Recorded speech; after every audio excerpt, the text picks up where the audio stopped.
សួរហើយនឹងសួស្តីដល់ពុកម៉ែបងប្អូនអរគ្នា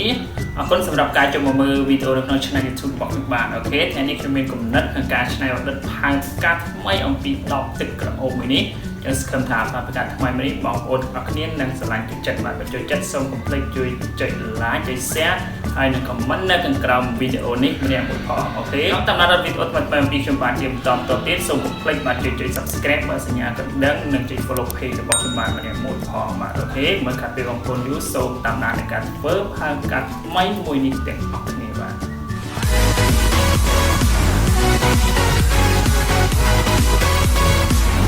បងយើងមានជាຂະຫນາດបែបហ្នឹងមកតោះ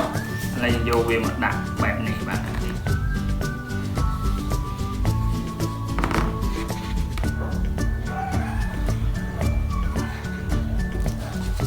បាទអូខេបងប្អូនអរគុណគឺបែបហ្នឹងមកតោះយើងមានជាលក្ខណៈຂະຫນາດពុំវារៀងរង្វង់ជាប់គ្នាបែបនេះទៀតបាទអូខេដើម្បីយើងដាក់វាគូធ្វើជាម៉ូតវាមួយបែបអញ្ចឹងយើងយកខ្វិតមកយើងគូរង្វង់វាជុំវិញនេះ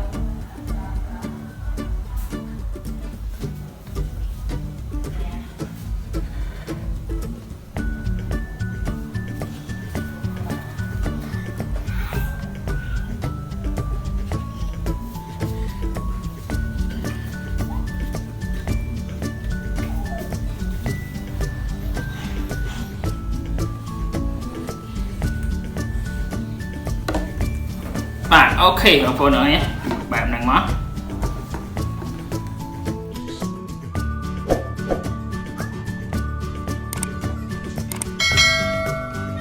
អូខេបងប្អូនអរគុណបែបហ្នឹងហើយ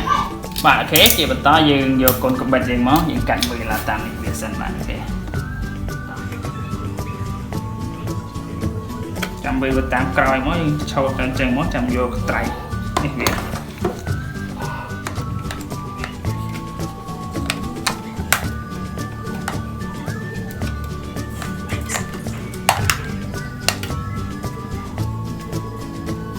អូខេ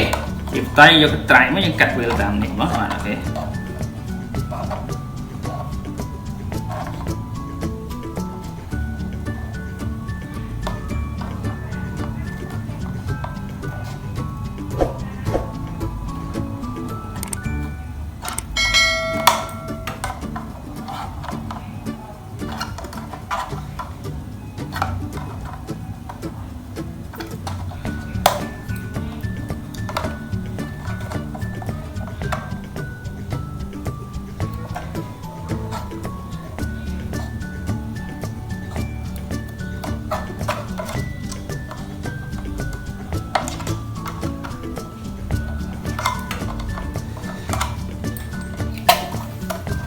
អូខេហើយកណ្ដាលនេះ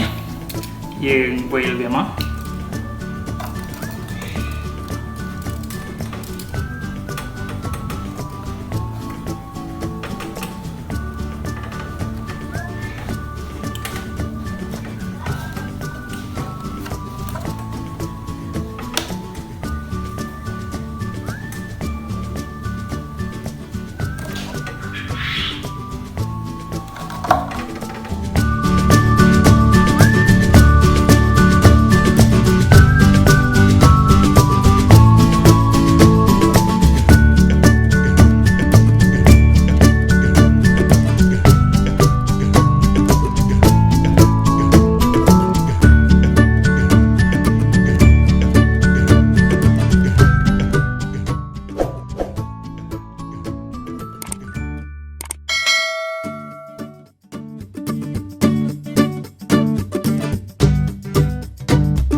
អូខេបងប្អូននេះ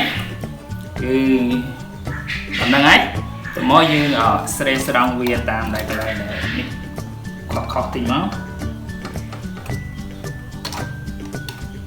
អូខេជាបន្តមកទៀតយើងមានបន្ទាប់ភ្លើងមួយអញ្ចឹងយើងឲ្យចំនួនវាធ្វើជាម៉ូតទៀតមកបងប្អូនបាទ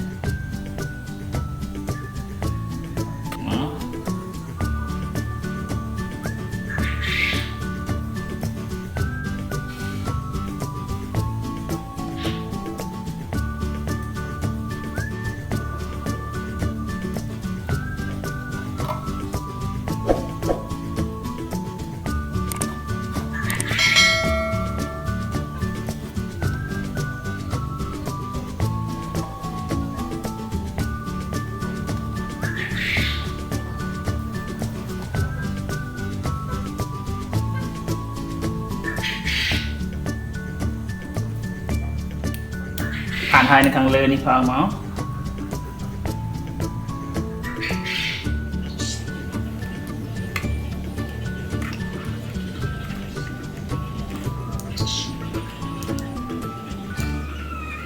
complete rồi mới dương chặt với cái này chỉ điểm tức về phong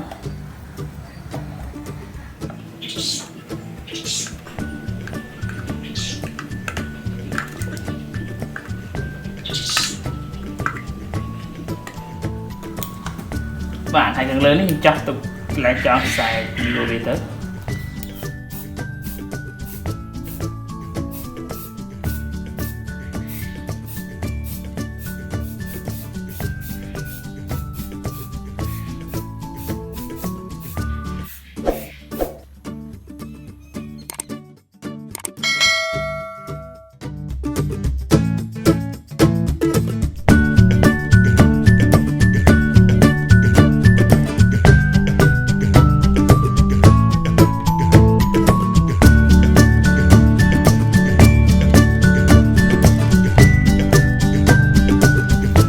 một năm nay bạn đãបន្តពីបានទស្សនាវីដេអូនៃការធ្វើផើងកាត់ថ្មីមួយនេះរីមកតែបងប្អូនទាំងអស់គ្នាទទួលបាននៅចំណេះដឹងក៏ដូចជាគំនិតក្នុងការច្នៃប្រឌិតផើងការលម្អនៅផ្ទះដៃខ្លួនឯងយ៉ាងណាដែរបាទអូខេសង្ឃឹមថាផើងកាត់ថ្មីមួយនេះបងប្អូនទាំងអស់គ្នានឹងឆ្លងជួយចិត្តបាទជួយចិត្តសូមកុំភ្លេចចុច like ចុច share ហើយនឹង comment នៅខាងក្រោមវីដេអូនេះម្នាក់មួយផង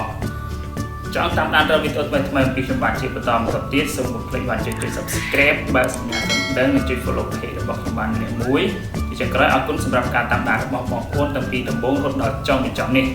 សូមអរគុណនិងសូមជម្រាបលាបាទបាយបាយយើងនឹងជួបគ្នានៅវីដេអូក្រោយ